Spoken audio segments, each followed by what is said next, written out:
उवाच शृणुदेवि प्रवक्ष्यामि कुञ्जिकास्तोत्रमुत्तमम् येन मन्त्रप्रभावेण चण्डीजापः शुभो भवेत् नाकवचम् नार्गलास्तोत्रम् कीलकम् न रहस्यकम् नासूक्तम् नापि ध्यानम् च नान्यासो न च वाचनम् कुञ्जिकापाठमात्रेण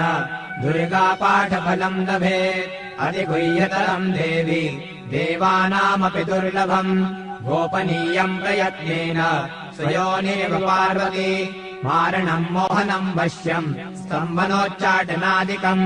पाठमात्रेण संसिध्ये कुञ्जिकास्तोत्रमुत्तमम् ॐ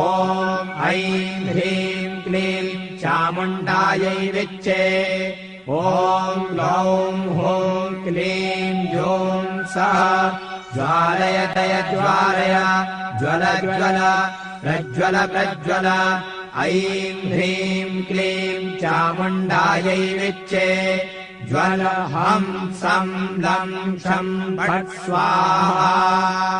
नमस्ते रुद्ररूपिण्यै नमस्ते मधुमर्दिनी नमः कैटवहारिण्यै नमस्ते महिषादिनी नमस्ते शुम्भहन्त्रै च निशुम्भासुरघातिनि जागतम् हि महादेवी जपम् सिद्धम् कुरुष्व मे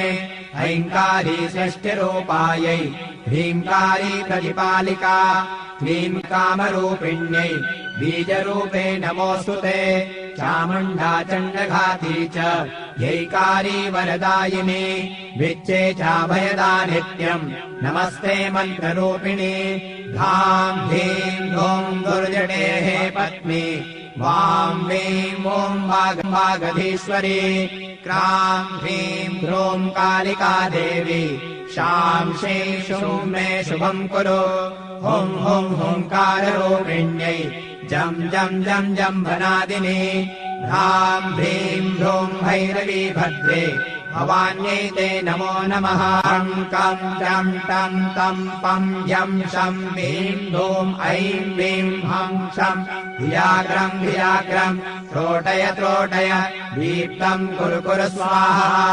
वां ह्रीं ॐ पार्वती पूर्णा खां ह्रीं हुं खेचरी तथा सां श्रीं सूं सप्तशती देव्या मन्त्रसिद्धिम् कुरुष्व मे इदम् तु कुञ्जिकास्तोत्रम् मन्त्रजागर्ति हेतवे अभक्तेनैव दातव्यम् गोपितम् रक्ष पार्वती यस्तु कुञ्जिकया देवी हीनाम् सप्तशतीम् पठे न तस्य जायते सिद्धि शरण्ये रोदनम् यथा।